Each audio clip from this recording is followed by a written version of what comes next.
¿Qué es el control interno?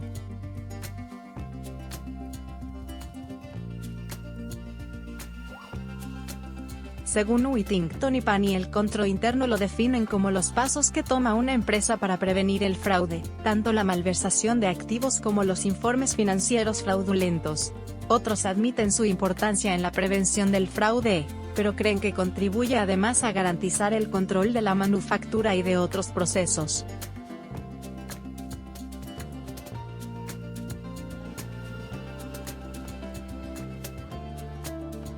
En la década de 1970 y principios de 1980 surgieron casos de informes fraudulentos, lo que llevó a la creación de la Chartwell Commission para estudiar las causas y recomendó la implementación de comités de auditoría competentes y de funciones internas objetivas para prevenir prácticas fraudulentas en las empresas.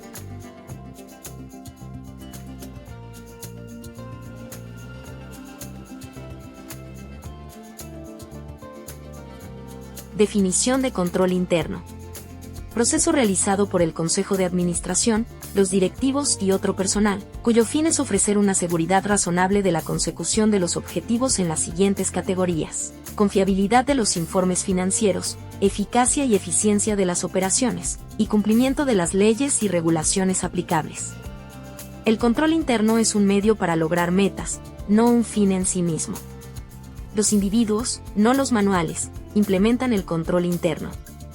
No puede asegurar completamente el logro de objetivos corporativos.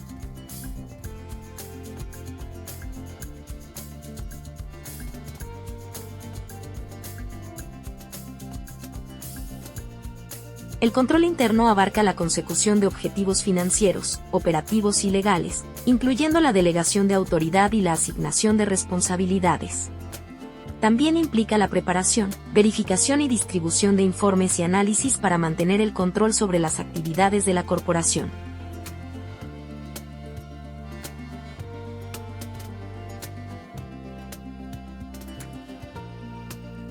Medios para obtener el control interno.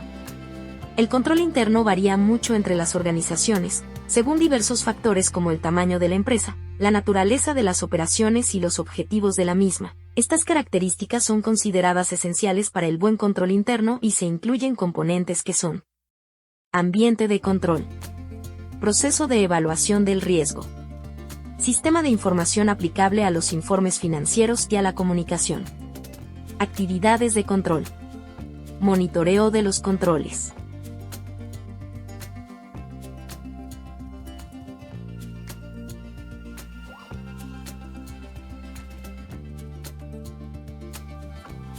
Ambiente de control. Es como el fundamento o la base del resto de los componentes. Entre sus factores figuran los siguientes: integridad y valores éticos, compromiso con la competencia, consejo de administración, comité de auditoría, filosofía y estilo operativo de los ejecutivos, estructura organizacional, asignación de la autoridad y de responsabilidades, políticas y prácticas de recursos humanos.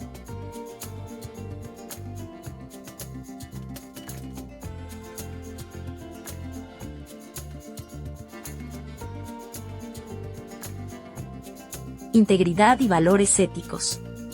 La eficacia del control interno depende de la integridad y valores éticos del personal.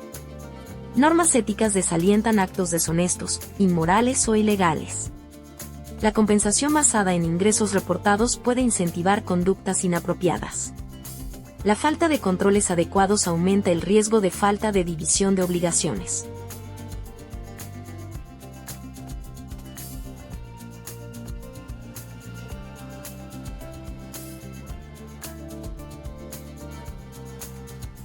Compromiso con la competencia. Los empleados deberán dominar las técnicas y los conocimientos necesarios para cumplir con sus obligaciones. Si carecen de ellos, quizá no los realicen en forma satisfactoria. Esto es especialmente importante cuando participan en la aplicación de los controles. Consejo de Administración y Comité de Auditoría. El ambiente de control se ve afectado por la eficiencia del Consejo de Administración o el Comité de Auditoría, ya que entre los factores de los que depende su eficacia figuran: * grado de independencia de la gerencia, * experiencia y prestigio de sus miembros, Plantear ante la gerencia cuestiones difíciles y resolverlas. Interacción con los auditores internos y externos.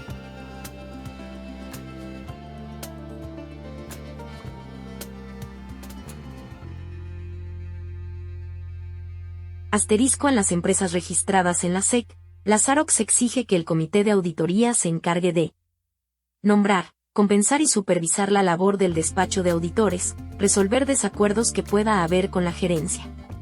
El comité de auditoría debe integrarse con miembros independientes que no sean funcionarios ni empleados y que tampoco tengan otras relaciones que mermen su independencia. Así podrá supervisar eficazmente la calidad de los informes financieros de la empresa e impedir que los ejecutivos burlen los controles y cometan fraude.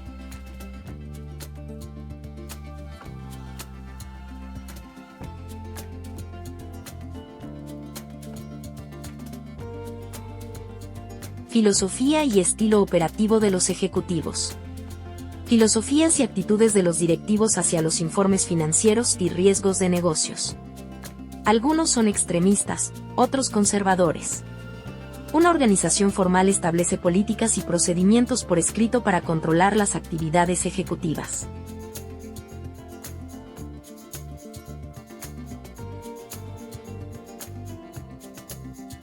Estructura organizacional.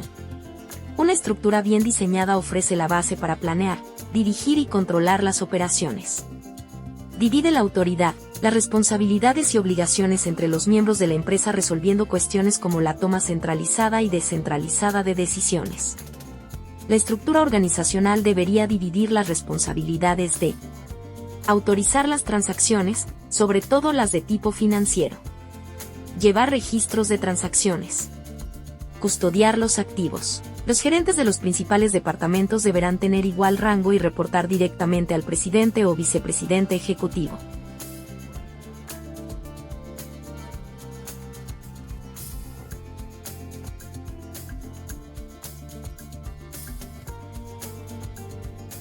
Responsabilidades de los departamentos de finanzas y contabilidad.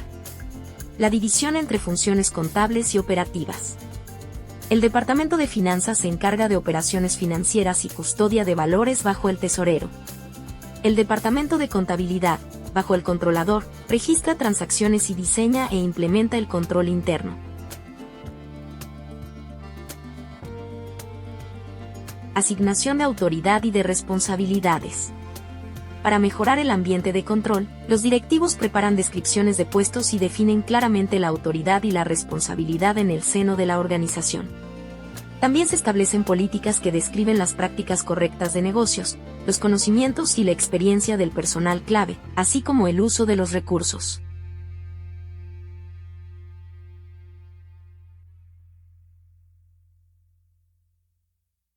Políticas y procedimientos de recursos humanos.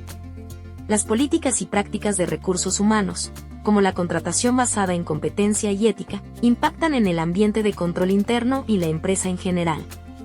Es crucial priorizar la idoneidad de los empleados para fortalecer el control interno y evitar posibles problemas.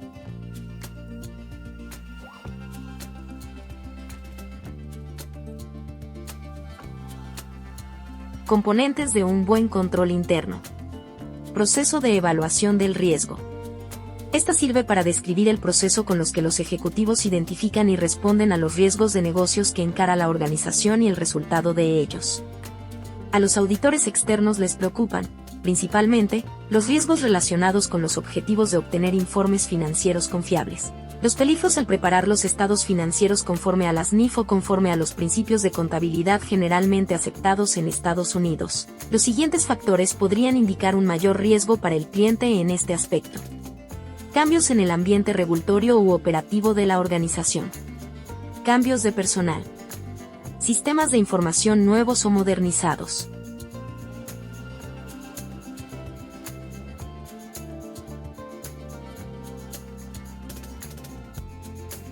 Crecimiento rápido de la organización. Cambios de la tecnología que afectan los procesos de producción o los sistemas de información. Nuevos modelos de negocios, productos o actividades. Reestructuraciones corporativas. Expansión o adquisición de empresas extranjeras. Adopción de nuevos principios de contabilidad o cambios en ellos.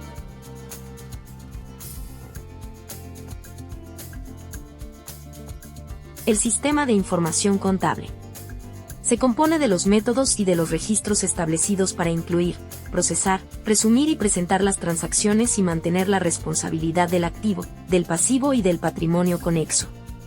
Un sistema debería identificar y registrar todas las transacciones válidas, describir oportunamente las transacciones con suficiente detalle para poder clasificarlas e incluirlas en informes financieros, medir el valor de las transacciones, de modo que pueda anotarse su valor monetario en los estados financieros, determinar el periodo en que ocurrieron las transacciones para registrarlas en el periodo contable correspondiente, presentar correctamente las transacciones y las revelaciones respectivas en los estados financieros.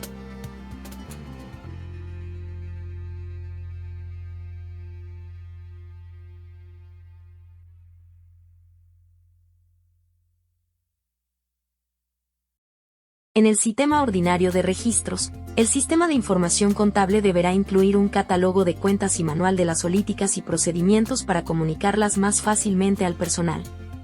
Los canales de comunicación abierta son indispensables para que el sistema de información funcione bien. El personal encargado de procesarla debería saber cómo sus actividades están ligadas al trabajo de otros y la importancia de comunicar las excepciones y otros asuntos inusuales al nivel apropiado de la gerencia.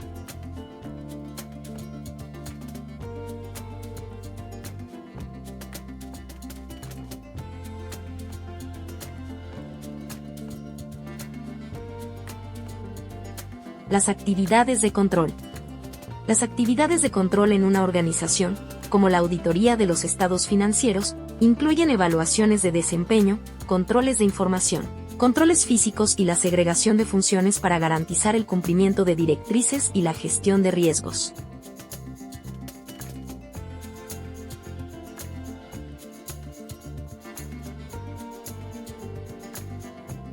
Monitoreo de los controles.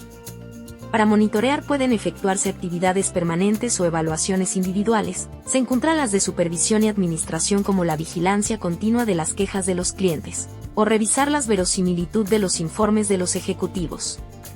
Las evaluaciones individuales se efectúan en forma no sistemática, por ejemplo, mediante auditorías periódicas por parte de los auditores internos. La función de auditoría interna. Los auditores internos investigan y evalúan el control interno, así como la eficiencia con que varias unidades de la organización están desempeñando sus funciones. Después comunican los resultados y los hallazgos a la alta dirección.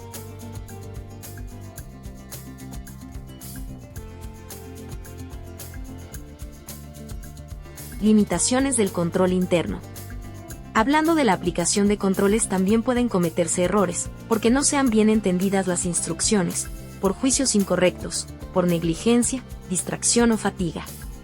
Cuando los controles son muy rígidos y estrictos, muchas veces ocasionan lentitud de los procesos en la empresa o, en ocasiones, son tan exagerados que caen en el burocratismo, como sucede en algunas instituciones educativas. Las consideraciones de costo imponen otro límite a los controles que adopte una empresa. Desde este punto de vista, no es posible establecer controles que brinden protección absoluta contra el fraude o los desperdicios.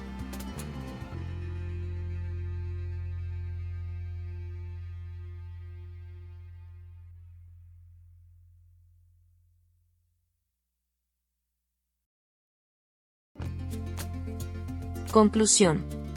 En este video sobre el control interno aborde los temas que a mi parecer nos van ayudando a nuestra formación como contadores, ya que en nuestra práctica profesional el control interno varía mucho entre las organizaciones y, para tener o mantener un buen control interno debemos saber y manejar los 5 componentes que son: ambiente de control, proceso de evaluación del riesgo, sistema de información aplicable a los informes y a la comunicación, actividades de control y el monitoreo de los controles. Los auditores deben evaluar el riesgo de control sobre los estados financieros, así como deben estar obligados a comunicar por escrito al comité de auditoría las situaciones reportables que sean descubiertas. Con la ley establecida por la ley SAROX es un área interesante y de cuidado, ya que deberá tener las bases muy precisas así como las políticas, procedimientos y controles de la empresa de alto nivel.